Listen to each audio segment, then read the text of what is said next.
The strangest thing my father ever left me wasn't money. It was a business. A real business. It had employees, contracts, equipment, customers, and enough money coming in every month that I couldn't understand how my father had managed to keep it hidden from me for almost 20 years. The worst part? I didn't even know the business existed until 3 days after his funeral. My father, Everett Hale, was 68 when he passed away. He wasn't a wealthy man, at least not as far as I knew. He lived in the same modest house in Ohio for nearly 30 years. He drove an old Ford pickup. He complained about grocery prices. He kept every appliance until it was practically falling apart. When I was growing up, he always told me the same thing whenever money came up. Keep your life simple. That's how you stay free. I believed him. My mother had passed away when I was 19, and after that, it was just my father and me. We weren't the kind of family that talked about everything. My dad was private. Sometimes painfully private. But I never imagined he was hiding an entire company. After the funeral, I stayed at his house for a few days to deal with the paperwork. On the third morning, I was sitting at his kitchen table with a pile of insurance documents when a woman knocked on the front door. She looked to be in her early 50s. Gray coat. Short brown hair. No makeup that I could see. And she was holding a thick brown envelope. "Are you Mason Hale?" I nodded. "Yes." She looked at me for a moment before saying, "My name is Lenora Voss. I worked for your father." I assumed she meant at some ordinary job. Maybe an accountant. Maybe someone from the bank. Then she handed me the envelope. I looked at the label. It said, Hale Property Services, Private. I stared at it. "What's this?" Lenora didn't answer immediately.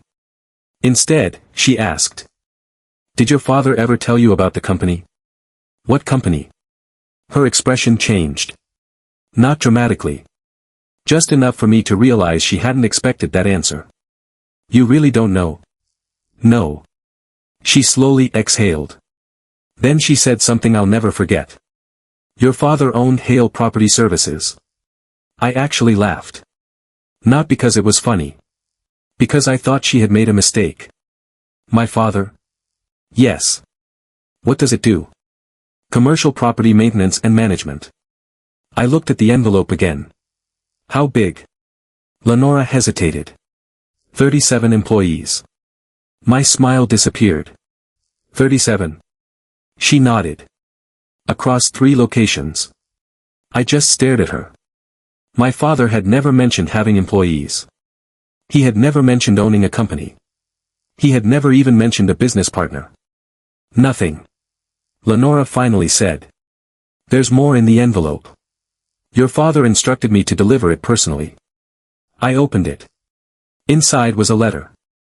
My father's handwriting. I knew it immediately. The letter was only 4 lines long. "Mason. If you're reading this, I'm gone, and Lenora has done what I asked. Don't sell the company. Before you make any decisions, go to the Dayton office and ask for Calvin Reed. He knows why." That was it. No explanation. No apology. Nothing about money. Nothing about the company. Just 4 sentences. I looked up at Lenora. "Who's Calvin Reed?" She gave me a strange look. "Your father's oldest employee." "How old?" 71. "Does he know why my father hid this from me?" Lenora nodded. "I believe he does." I folded the letter and put it back into the envelope. Then I asked the question that had been sitting in my head since she arrived. "How much is this company worth?" Lenora didn't answer immediately. She looked toward the kitchen window. Then she said quietly, "Your father never cared about the number." "That's not what I asked." She looked back at me. "Approximately $11 million. For several seconds, I couldn't speak. $11 million.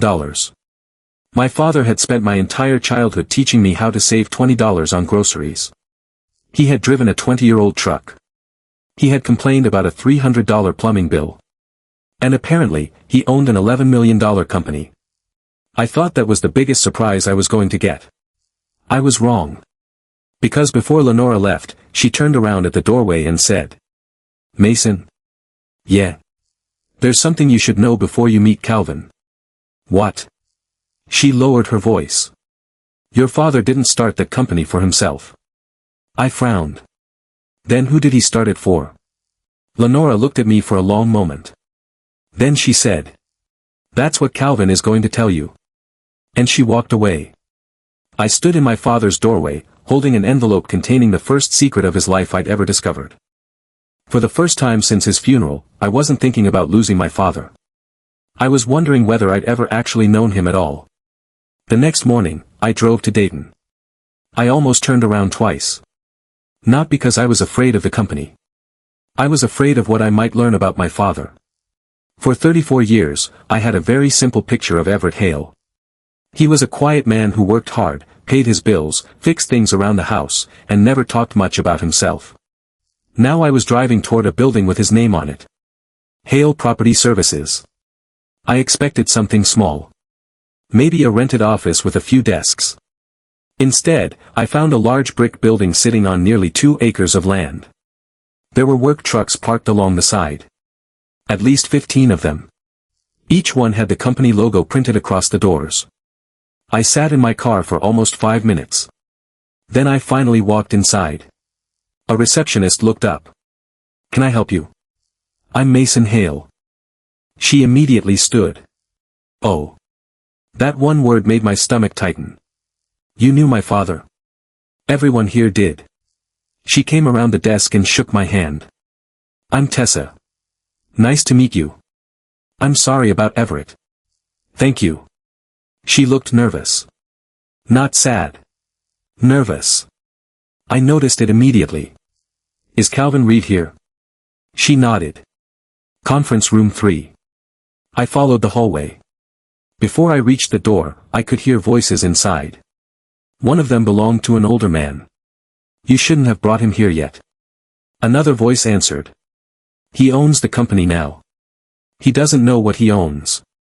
I stopped walking. The conversation suddenly went quiet. I knocked. The door opened. A tall, thin man with silver hair stood in front of me. He looked at my face for several seconds. Then he said. You have your mother's eyes. I didn't know what to say. You're Calvin. He nodded. Calvin Reed. We shook hands. His grip was surprisingly strong. He motioned toward a chair. Sit. I sat across from him. He remained standing. Your father knew this day would come. What day? The day you'd finally ask questions. I pulled the letter from my pocket. He told me to come here. Calvin looked at it but didn't touch it. Did he tell you anything else? No. Did he ever mention this company? No. Did he ever mention me? No. Calvin smiled sadly. That sounds like Everett. I leaned forward. I need answers. I know. Why did my father hide an $11 million company from me? Calvin didn't answer. Instead, he walked toward a cabinet and pulled out a thick black folder. He placed it on the table. This is the original company file. I opened it. Inside were incorporation papers, contracts, tax documents, bank records, employee agreements, property deeds and dozens of other documents. The company had been established in 1998. I did the math. I was 6 years old. Why was I never told? Calvin sat down. Because your father wanted you to grow up without knowing what this could buy you. What does that mean? He was afraid money would change the way you saw people. I almost laughed. My father wasn't exactly a philosopher. He was more of one than you realize. I kept looking through the folder. Then I found something strange. The original company name wasn't Hale Property Services. It was something else. Hale Community Maintenance Cooperative. Why was the name changed? Calvin's face tightened. That happened later. When? 2007. Why? He looked at the folder. Because the original purpose of the company no longer existed. What was the original purpose? Calvin didn't answer. I pushed the folder toward him. You told me you knew why my father started this. I do. Then tell me. He leaned back. Your father made a promise. To who? A woman. My heart skipped. I immediately thought of my mother. Mom. Calvin shook his head. No. Who? He looked directly at me. Her name was Mara Whitcomb. The name meant absolutely nothing to me. Who was she? Someone your father believed he had failed. I stared at him. What does that have to do with the company? Everything. Calvin opened the folder to another section. There were photographs. Old photographs. Not mysterious photographs. Business photographs. People standing outside buildings. Employees holding tools. Families standing in front of newly repaired houses. But one photograph caught my attention. It showed my father standing beside a younger woman. She looked to be in her 30s. Behind them was a row of small houses. I turned the photograph over. There was a date written on the back. October 14, 1998. And underneath it, in my father's handwriting. The first promise kept. I looked at Calvin. What promise? He didn't respond. Calvin. He rubbed his forehead. Then he said. Your father wasn't trying to build a business in 1998. Then what was he building? A way to fix something. What? Calvin looked at the photograph. Something that happened to Mara's family. Before I could ask another question, the conference room door opened. A woman in a navy blazer stepped inside. She looked at me. Then at Calvin. We have a problem. Calvin stood. What kind? She hesitated. The bank called. I immediately noticed the change in his expression. What bank? I asked. She looked at me. Your company bank. What about it? She swallowed. They're questioning one of the accounts. Calvin's face went pale. Which one? The original reserve account. He didn't speak. I looked between them. How much is in it? The woman answered quietly. $840,000. I felt my stomach drop. Why would the bank question it? She looked at Calvin. Then she said. Because someone tried to withdraw all of it yesterday. The room went silent. I slowly turned toward Calvin. Who? He looked at me. And for the first time since I'd arrived, he seemed genuinely afraid. We don't know. Then he added something that made everything worse. Your father was the only person authorized to access that account. I stared at him. My father is dead. I know. Then who tried to withdraw the money? Calvin didn't answer. And suddenly, the company I'd inherited didn't feel like an inheritance anymore. It felt like something my father had left behind because he knew something was coming. I couldn't stop thinking about the $840,000 account. Someone had tried to empty it less than 24 hours after my father's funeral. And according to Calvin, only my father had been authorized to access it. I asked the woman in the navy blazer to explain everything from the beginning. Her name was Priya Calder. She handled the company's financial operations. She opened her laptop and turned it toward me. The withdrawal request came through yesterday morning, she said. It was submitted electronically. Using my father's credentials. That's what made the bank suspicious. Could someone have stolen his password? Possibly. Did they get the money? No. The bank froze the transaction. I let out a breath. Then what's the problem? Priya looked at Calvin. The person who submitted the request knew exactly how much was in the account. That bothered me. How would they know? Because the account isn't listed on the company's regular financial statements. I looked at Calvin. What kind of account is this? He didn't answer immediately. Finally, he said. It's a reserve account your father created years ago. For what? Property repairs. Then why wasn't it on the regular statements? Because it wasn't company money in the traditional sense. I frowned. Whose money was it? Calvin looked down at the table. That's complicated. I was getting tired of hearing that word. Everything about my father seems complicated. Calvin nodded. That's because he spent 28 years making sure it stayed that way. I stood. Then let's stop protecting his secrets. Nobody said anything. I picked up the old photograph from the table. The one showing my father beside Mara Whitcomb. Tell me about her. Calvin finally sighed. Mara owned several small rental properties in Dayton. Owned? Yes. What happened to them? She lost them. How? Her husband died unexpectedly. She was left with 2 children, a mountain of debt, and several buildings that needed major repairs. I looked at the photograph again. My father helped her. At first, yes. With money? With labor. Calvin explained that my father had worked construction for years before starting the company. In 1998, Mara had been struggling to keep her properties from being condemned. My father gathered a few friends and repaired the buildings for almost nothing. Then something unexpected happened. The tenants started paying rent again. Mara kept her properties. And my father realized there were dozens of other families in similar situations. So he started a company to repair low-income properties? I asked. Not exactly. Then what? He wanted to create something that could make money while keeping certain families from losing their homes. I stared at him.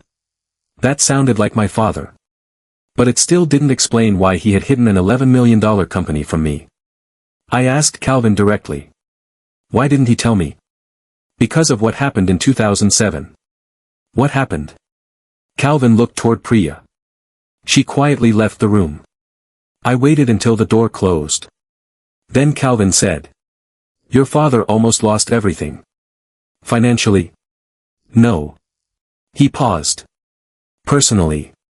I sat back down. What does that mean? Your father discovered someone inside the company was taking money. An employee? Yes. Did he catch them? Eventually. Who? Calvin stared at me. I don't think you're ready for that yet. I laughed bitterly. You're right. I'm not ready for anything anymore. He ignored the comment.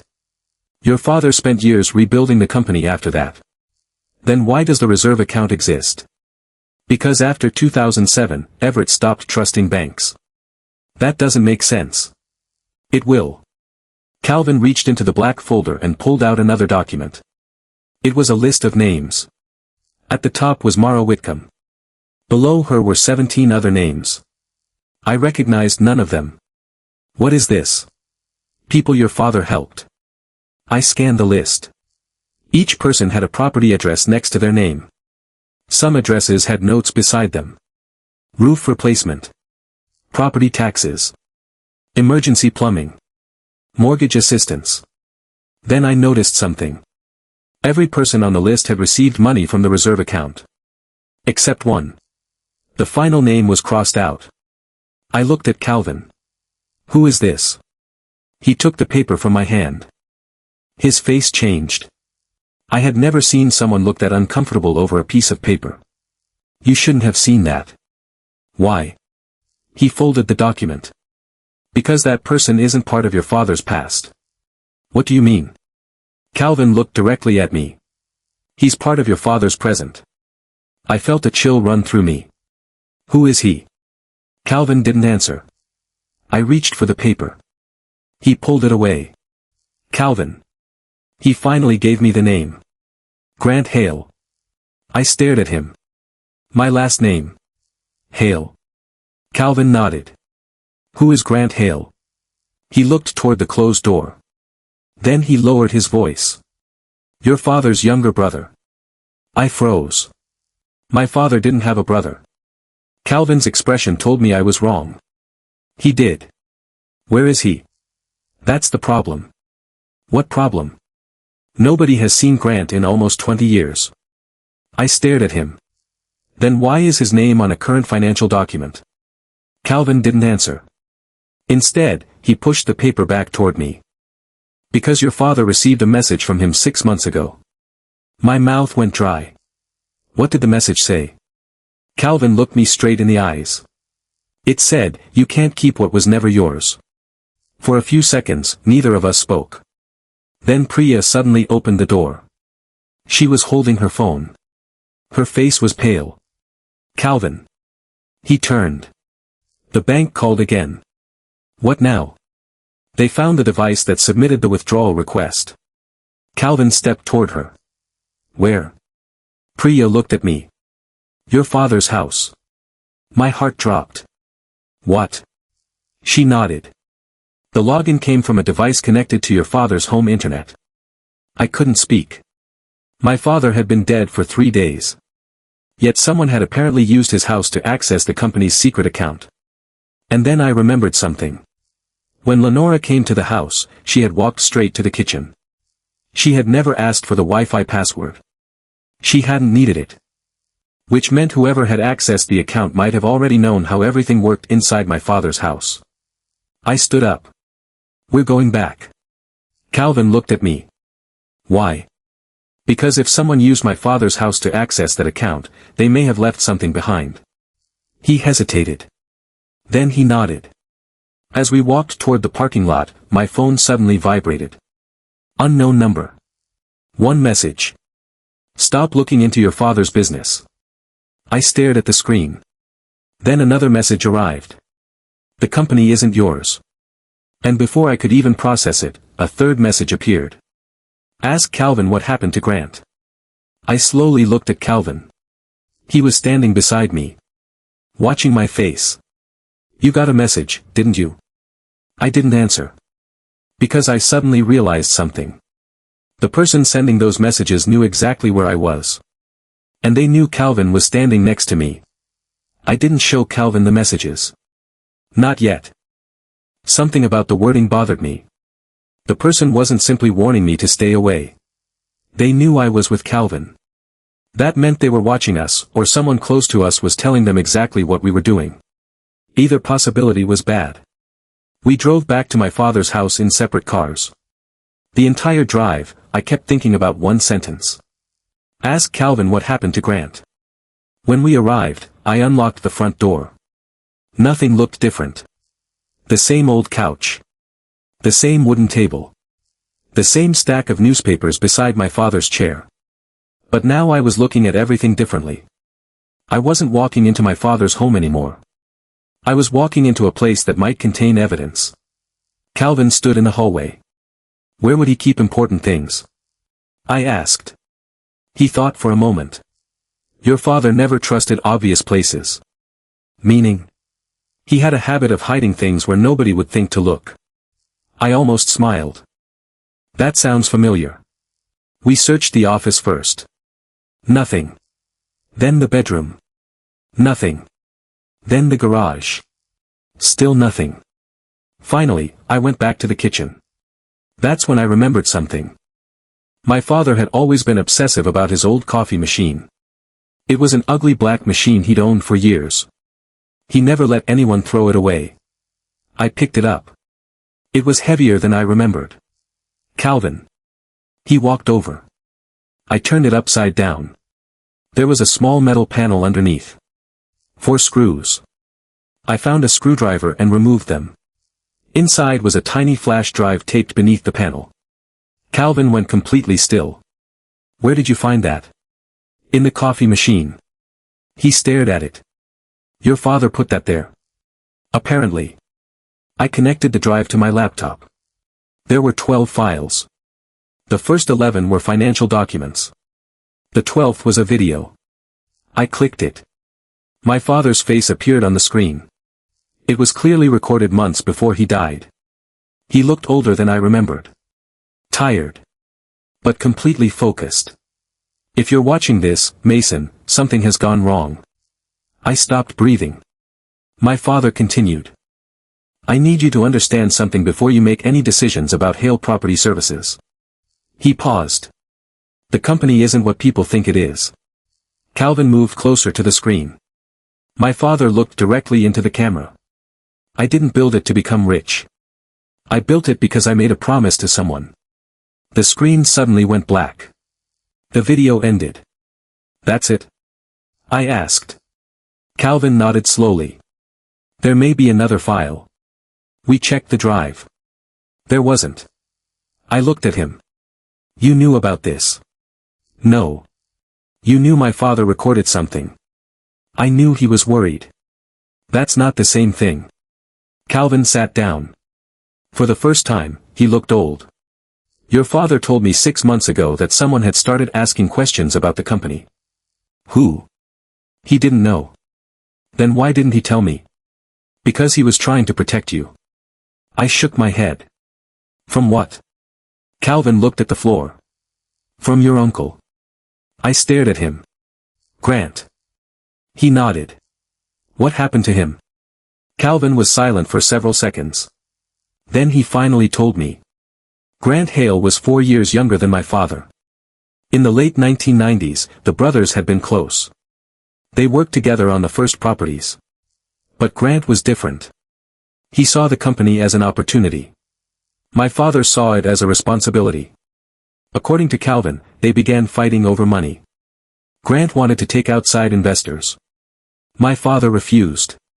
Then, in 2007, the missing money was discovered. Almost $600,000 had disappeared from several accounts. Grant was the person who had authorized the transfers. Did he steal it? I asked. Calvin shook his head. That's what everyone thought. What actually happened?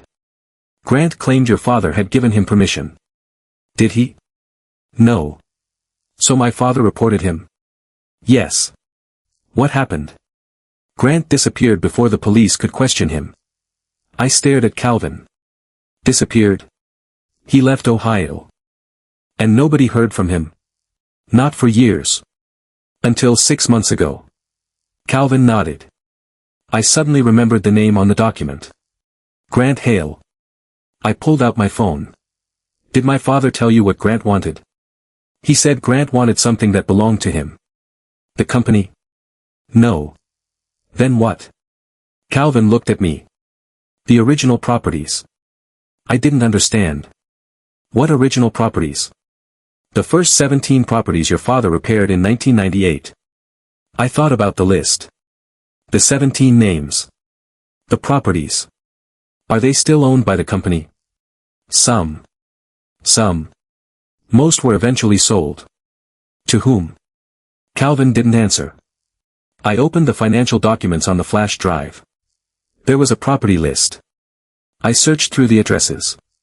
Then I noticed something strange. 16 of the original 17 properties were listed. One wasn't. I pointed at the screen. Where's the 17th? Calvin stared at it. I don't know. You're the oldest employee. I know. You were there in 1998. I know. Then how can you not know? He looked at me. Because your father removed that property from every company record in 2007. Why? I don't know. You're lying. Calvin's expression hardened. I've lied to protect your father before. That's not an answer. No. He stood. It's the truth. I was about to argue when my phone vibrated. Another unknown message. This time there was a photograph attached. I opened it. My entire body went cold. It was a photograph of my father's house. Taken from across the street. And in the photograph, Calvin and I were clearly visible standing in the driveway. The message underneath contained only 6 words. You should have left it alone. I looked toward the window. The street outside appeared empty. Then I noticed a dark SUV parked half a block away. The moment I looked at it, the vehicle started moving. I ran outside. By the time I reached the driveway, it was already gone. Calvin followed me. Don't. I turned around. Don't what? Chase whoever is doing this. Why? Because that's exactly what they want. I stared at him. What aren't you telling me? He didn't answer. I stepped closer. Calvin, my father is dead. Someone is accessing his accounts. Someone knows where I am. My uncle disappeared 20 years ago. And one of the original properties is missing from every record. I paused. So I'm asking you one last time. What happened to the 17th property? Calvin looked at me for several seconds. Then he quietly said. Your mother lived there. Everything inside me stopped. My mother? He nodded. Before she met your father. I couldn't speak. Calvin continued. And that property wasn't just where your mother lived. He looked toward the house. It was where your father made the promise that created the entire company. I didn't know what to say. My mother had never mentioned a property. Not once. As far as I knew, she had grown up in Indiana, moved to Ohio in her 20s, met my father, and built a quiet life with him. That was the version of her life I had always known. Now Calvin was telling me there was a house I'd never heard about. A house that had apparently been important enough for my father to build an entire company around it. Where is it? I asked. Calvin didn't answer. Where is the property? About 40 minutes from here. Then we're going. He shook his head. Not tonight. Why? Because it's late. I checked my phone. It was barely after 5. That's not late. Calvin looked toward the street. Someone is watching this house. So we don't know who. I was done waiting. My father spent his entire life keeping me away from this. I'm not waiting another day. He studied me. Then he nodded. Fine. We drove separately. The property was in a small town outside Dayton. As we got closer, the houses became older. Some had been renovated. Others had boarded windows. Eventually, Calvin turned onto a narrow road lined with mature trees. He stopped in front of a small white house. There was no sign. No business. Nothing unusual. But the moment I saw it, something inside me felt strange. I had seen this house before. I just couldn't remember where. We got out. Calvin walked toward the front porch. Your mother lived here for almost 3 years. I looked at the windows. How do you know? Because I helped your father repair it. I turned toward him. You knew my mother? Yes. Why didn't you ever tell me? Your father asked me not to. That answer was starting to make me angry. Everyone keeps saying my father asked them not to tell me things. Calvin looked at me. He thought he was protecting you. From what? He didn't answer. Instead, he unlocked the front door. The house was empty. Dust covered the floors. There was an old kitchen. A narrow staircase. 2 bedrooms. A small living room. I walked slowly through the hallway. Then I stopped. There was a tiny mark carved into the wooden wall near the staircase. 3 letters. M+E. Mara? No. My mother's name was Elise. E+E. My mother's name was Elise Hale. My father's name was Everett. E+E. I touched the carving. This was theirs. Calvin nodded. Your father carved that. I smiled for the first time. That's actually something I remember. What? My dad used to say my mother was the only person who could make him act stupid. Calvin smiled. He was right. For a moment, everything felt normal. Then I noticed a doorway behind the stairs. It led into a tiny storage room. There was nothing inside except an old wooden cabinet. I opened it. Empty. Then I noticed a loose floorboard. I pulled it up. Underneath was a small metal box. I looked at Calvin. He didn't seem surprised. You knew about this? No. I opened the box. Inside was a stack of papers wrapped in plastic. The first document was dated September 1998. It was a property agreement. The name at the top was my mother's. Elise Mercer. I read the first few lines. Then I froze. My mother hadn't owned this property. She had been trying to buy it. And someone had stopped the sale. I kept reading. The property was scheduled for foreclosure. My mother had been behind on payments. But there was another document. A private agreement. My father had purchased the property. Not in his name. Not in my mother's name. He had purchased it through the newly created company. Hale Community Maintenance Cooperative. I looked at Calvin. This is how it started. He nodded. Yes. Why? Because your mother was going to lose the house. Why didn't she tell me?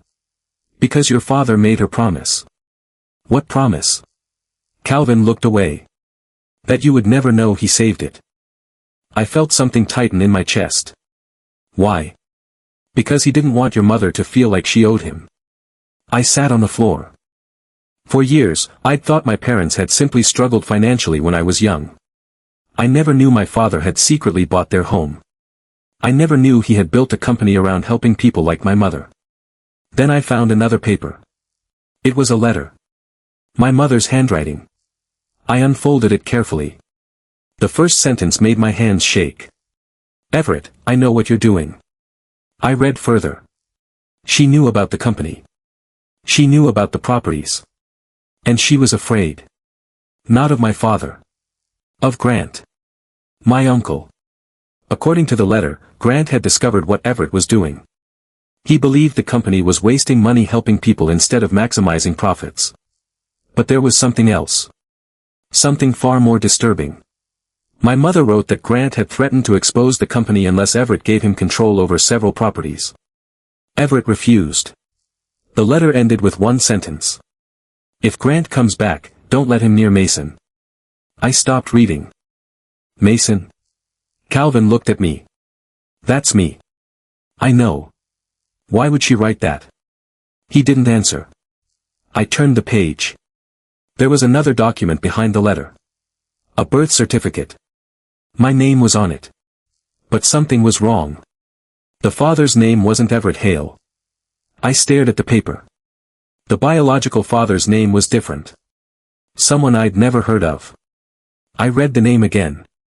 Then a third time. My hand started shaking. "Calvin." He walked over. "What?" I handed him the document. His face went completely white. "You knew." He didn't answer. "Calvin, did you know?" He looked at me. "I knew there was something about your birth." "Something?" I didn't know the name. I stood. "Who is this man?" Calvin took a step back. "I don't know." "Then why are you scared?" He stared at the birth certificate. Then he whispered. "Because I've seen that name before." "Where?" "On the original company records." I felt my stomach drop. "What does he have to do with my father?" Calvin shook his head. "I don't know." "You're lying again." "No." He looked at me. "I'm remembering." Before I could ask what that meant, we heard a car door slam outside. Both of us froze. Someone had parked in front of the house. Footsteps approached the porch. Slowly. Calvin whispered. "Turn off your phone." "Why?" "Now." I did. The footsteps stopped outside the front door. Then came 3 quiet knocks. Calvin looked at me.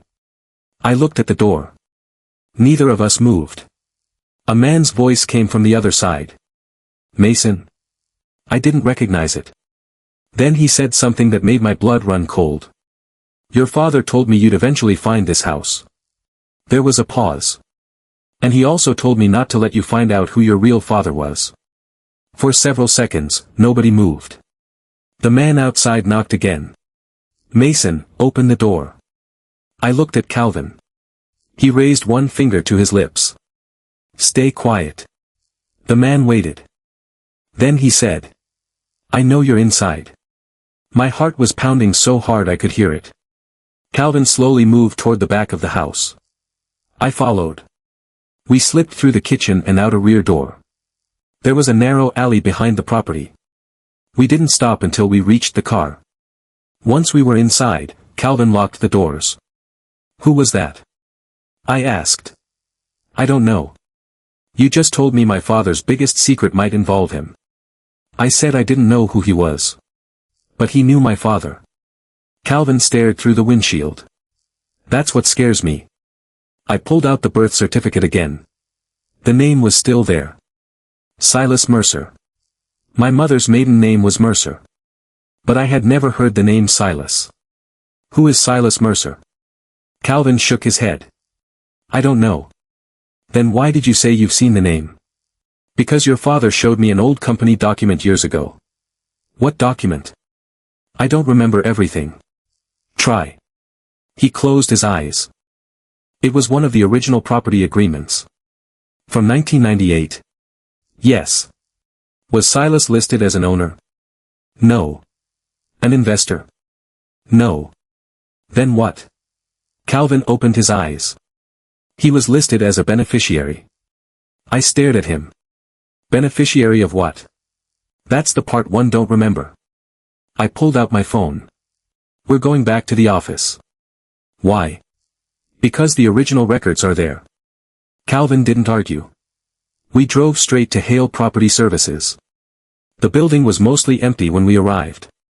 Priya was still there. She looked surprised to see us. You came back. I placed the birth certificate on her desk. Find Silas Mercer. Her expression changed. Who is he? That's what I want to know. She searched the company's digital records. Nothing. Then she searched the archived files. Still nothing. Finally, she searched the old scanned documents. A result appeared. 1998 Property Trust, confidential. Priya opened it. The document listed 17 properties. I leaned closer. There was the missing 17th property. And next to it was a name. Silas Mercer, beneficiary. I felt dizzy. Why would my biological father be connected to my mother's house? Priya continued reading. Then she stopped. What? What is it? She looked at me. There's another name. Whose? Everett Hale. I almost laughed. Obviously. No. She shook her head. Not as owner. She pointed to the document. Everett was listed as trustee. I looked at Calvin. What does that mean? Calvin's face had gone pale. It means your father wasn't the owner of that property. Then who was? Priya scrolled down. Silas Mercer. Silence filled the office. My father had spent decades running a company built around 17 properties. One of those properties belonged to the man listed as my biological father. And my mother had lived there. I couldn't make sense of it. Why would Everett buy a property for Silas? Calvin answered quietly. He didn't. I looked at him. Then who did? Your mother. That made even less sense. She didn't have the money. Not at first. He pulled a chair out. Sit down. I sat. Calvin finally told me the part of the story he'd been avoiding. Before my mother met Everett, she had been involved with Silas Mercer. They had been young. They had planned to get married. Then Silas disappeared. Not because he abandoned her. Because he had been accused of financial crimes connected to a construction company. He left Ohio before he could be arrested. My mother discovered she was pregnant shortly afterward. That child was me. I stared at Calvin. You're telling me my father wasn't my biological father? Yes. And he knew. From the beginning. How? Your mother told him. I looked down at the floor. My entire understanding of my childhood was collapsing. Why did he raise me? Calvin looked at me. Because he loved your mother. He paused. And because he made a promise. The same promise? Yes. What promise? That you would never grow up believing you were unwanted. I couldn't speak. Then I remembered my father's words. Whenever I asked why he never talked about my biological father, he always said. Some stories aren't worth carrying. I had assumed he meant the man had left us. Maybe the truth was completely different. I stood. Where is Silas now? Priya searched the records. There's no current address. Search everything. She did. Then she found something. A recent banking document. The same reserve account we'd been investigating. A beneficiary update had been submitted 6 months ago. I leaned over her shoulder. The beneficiary name was Silas Mercer. I felt cold. He's alive. Calvin nodded. And he's been trying to access the money. But why? Calvin looked at the screen. Because he believes some of the company belongs to him. I remembered the message. The company isn't yours. I suddenly understood it differently. Maybe the person sending those messages wasn't trying to scare me away. Maybe they were trying to reclaim something. Then Priya opened another document. Her face changed. What? She turned the screen toward us. There was a legal filing. Filed 6 months earlier. The plaintiff was Silas Mercer. The defendant was Hale Property Services. The claim was for ownership of assets allegedly transferred from Silas to Everett in 1998. And the amount being claimed was enormous. Nearly $4.2 million. I stared at the document. Why didn't my father tell me? Calvin answered. Because he thought he'd have time. Time for what? To settle it. Did he? No. Why? Calvin looked at me. Because Silas disappeared again. Where did he go? We don't know. I remembered the man outside the house. His voice. His certainty. I suddenly realized something. Maybe he didn't disappear. Calvin looked at me. What? Maybe he's been watching. Nobody spoke. Then Priya's computer chimed. An incoming email. No sender name. Just an encrypted address. The subject line read. Mason, you deserve the truth. Priya opened it. There was only one sentence. Your father lied to you about why Silas disappeared in 1998. And beneath it was an attachment. A scanned police report. Calvin saw the first page. His face turned completely white. What is it? I asked. He whispered. The night Silas disappeared. He looked at me. Your father was there. I read the police report 3 times. I was looking for something that would make the situation less complicated. It didn't. According to the report, Silas Mercer had disappeared on November 3, 1998. His car had been found abandoned outside an old construction yard. His wallet was inside. His phone was gone. There had been no confirmed sighting of him afterward. But one detail stood out. The report listed 2 people who had been seen with Silas that evening. The first was my mother. The second was my father. Everett Hale. I looked at Calvin. My father was there. Yes. Why? I don't know. You said you knew him. I knew him for 28 years. That doesn't mean he told me everything. I kept reading. The police had questioned my mother. She claimed Silas had called her that night and asked to meet. She went to the construction yard. Everett arrived shortly afterward. According to her statement, the 2 men argued. Then Silas left. That was the last time anyone could confirm seeing him. But there was another page. A handwritten note from the investigating officer. Possible dispute regarding property ownership and financial documents. I looked at the company records again. The 17th property. The trust. The $4.2 million claim. The reserve account. Everything seemed connected. But one question still bothered me. If my father knew Silas was alive, I said, why did he tell everyone he was gone? Calvin didn't answer. I turned toward him. Did my father ever say Silas was dead? Calvin looked at me. No. That stopped me. Then what did he say? That Silas was gone. That's all. That's all. I suddenly understood why my father had always been so careful with his words. He hadn't lied. He had simply never told me the whole truth. I looked at the email again. Who sent this? Priya said she couldn't trace it. Can we trace the attachment? I'm trying. A few seconds later, her computer beeped. I found something. What? The file was uploaded from a public network. Where? She hesitated. A library.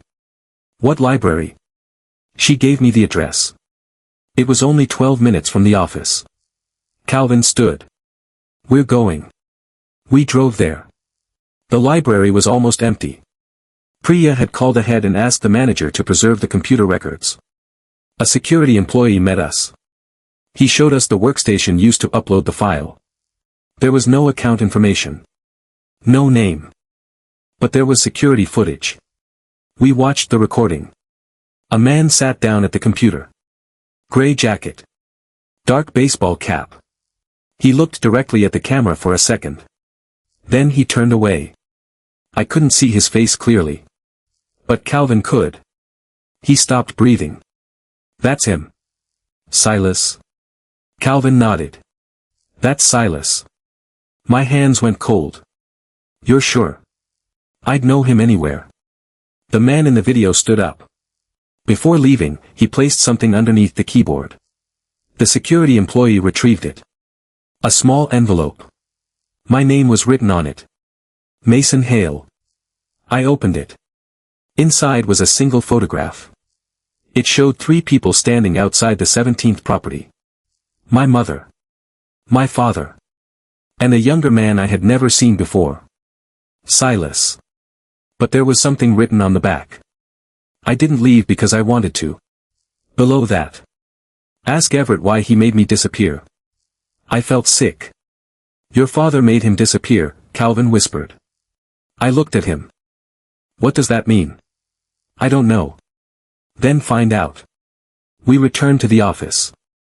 For the first time, Calvin stopped trying to protect my father's memory. He opened an old filing cabinet. Inside was a sealed envelope. He placed it on the table. Everett gave me this 2 years ago. I stared at him. You've had it for 2 years. Yes. Why didn't you give it to me? Because he told me not to. Of course he did. Calvin looked exhausted. He said if he died before he could explain everything, I was supposed to give this to you only if someone came looking for the company. I opened the envelope. Inside was a handwritten statement from my father. It began. Mason. There are things about your birth I wanted to tell you. But there are things about Silas that I wanted to protect you from. I continued reading. My father admitted that Silas had not abandoned my mother. He had been accused of stealing money from a construction company, but Everett had discovered the accusations were false. Silas had actually uncovered financial fraud involving several powerful people. People who had money, connections, and influence. Silas had collected evidence. Then someone tried to make him disappear. My father had helped him escape. But why? Because Silas had been targeted. And because my mother was pregnant with his child. Me. Everett had arranged for Silas to leave Ohio under another name. He promised Silas that he would protect my mother and me. Silas agreed. For years, he stayed away. But in 2007, he returned. That's when the $600,000 disappeared. Not because Grant stole it. The money had been moved to help Silas restart his life. I looked at Calvin. Grant wasn't the thief. No. My father sent the money. Yes. Then why did everyone think Grant did it? Because Everett needed someone else to take the blame. I stared at the letter. Why? Calvin's voice became quiet. Because if people discovered Silas was alive, they would come looking for him. I kept reading. Then I reached the final paragraph. My father's handwriting became shaky. Mason, if Silas comes back, listen to him. But don't give him the company. The company was never mine to give. I looked up. What does that mean? Calvin didn't answer. I read the last line. The company belongs to the people your mother and I promised to protect. I felt a strange sense of relief. My father hadn't built the company for himself. He had built it as a trust. But then another thought hit me. If the company doesn't belong to me. I looked at Calvin. Why did my father leave it to me? Calvin slowly shook his head. Maybe he didn't. What? Maybe the inheritance wasn't the company. I stared at him. Then what was it? Before he could answer, the office light suddenly went out. Everything went dark. Priya gasped. A second later, the emergency lights came on. My laptop screen had changed. Someone had remotely accessed the computer. A new message appeared. Mason, your father wanted you to find the truth. Then another line appeared. But he never told you the last part. I stepped closer to the screen. The final sentence appeared. The company isn't your inheritance. You are. Then the screen went black. Nobody spoke. And for the first time, I understood that my father's strange instructions hadn't been about protecting his company. They had been about preparing me for something much bigger. For several minutes, none of us spoke. The words were still burned into my mind. The company isn't your inheritance. You are. I didn't understand what that meant. I thought I had inherited a company worth millions. But my father had apparently spent his entire life preparing me for something else. Calvin finally broke the silence. Your father always said you were the only person who could finish what he started. Finish what? He pointed toward the old company records. The promise. I sat down. Tell me everything. And this time, Calvin did. He told me that Hale Property Services had never really been a normal business.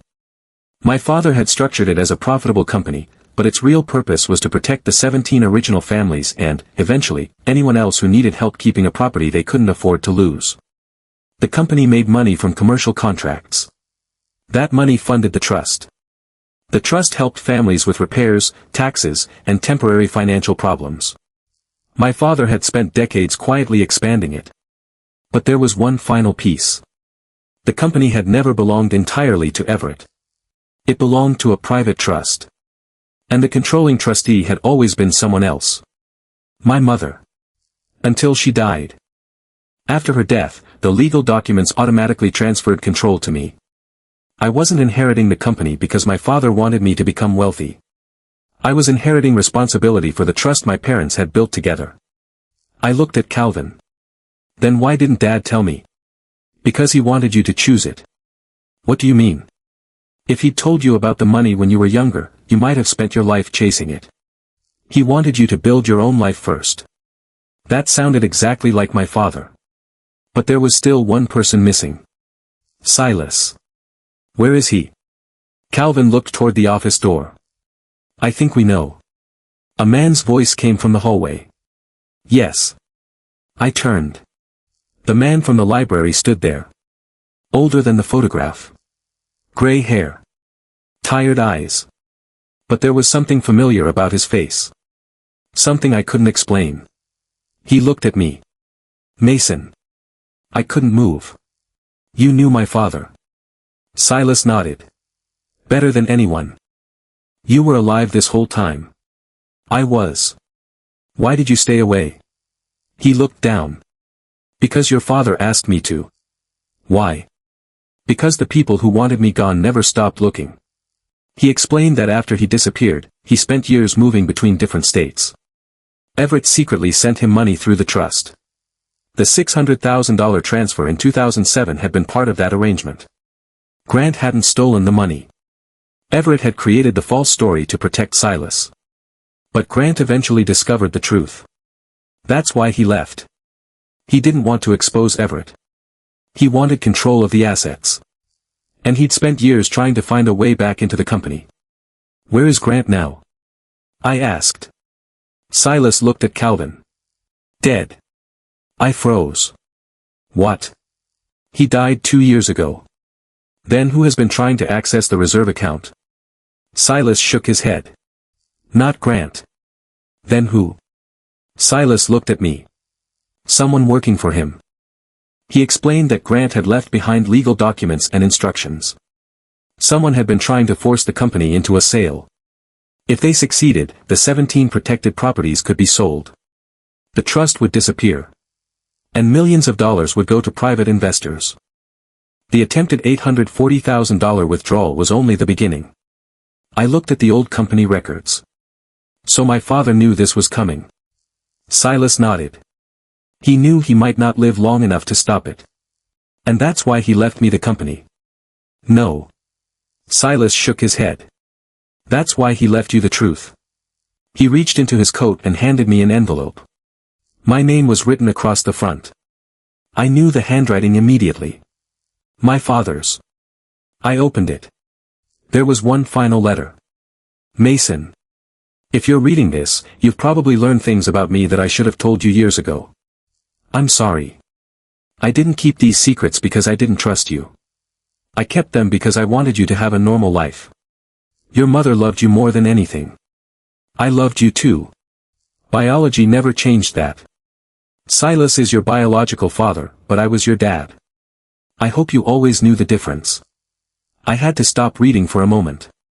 My vision blurred. I continued. The company is yours only if you want it. You don't owe me anything. You don't owe your mother anything. And you don't owe Silas anything. But if you decide to keep the company, remember why it exists. People trusted us with more than their money. They trusted us with their homes and their futures. Don't become the kind of man who measures everything by what it is worth. The letter ended with one sentence. Build something you're not ashamed to leave behind. I folded the letter. For the first time since my father died, I finally understood him. He hadn't been hiding $11 million from me. He had been hiding a responsibility. And now I had to decide whether I wanted it. I spent the next several weeks going through every company document. The attempted withdrawal was stopped. The legal claim from Silas was withdrawn. Silas signed away any personal claim he might have had to the trust. And I discovered something unexpected. The company was worth even more than Lenora had estimated. Nearly $13 million. But I didn't sell it. I kept it. Not because of the money. Because of the 17 families. Some of them were still receiving help.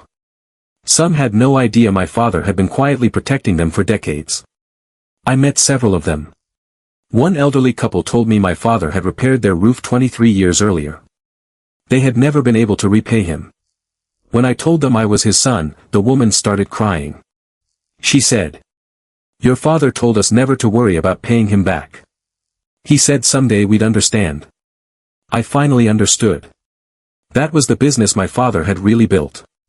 Not a company. A promise. As for Silas, I didn't suddenly develop a father-son relationship with him. Real life isn't that simple. We met several times. We talked. We argued. We learned about each other. But I never called him Dad. That word belonged to Everett. And I don't think Silas expected otherwise. A year after my father's death, I changed the company's name. I kept Hale in it. But I added my mother's name. Hale Mercer Community Trust. The original 17 properties are still protected today. And the company continues to operate profitably.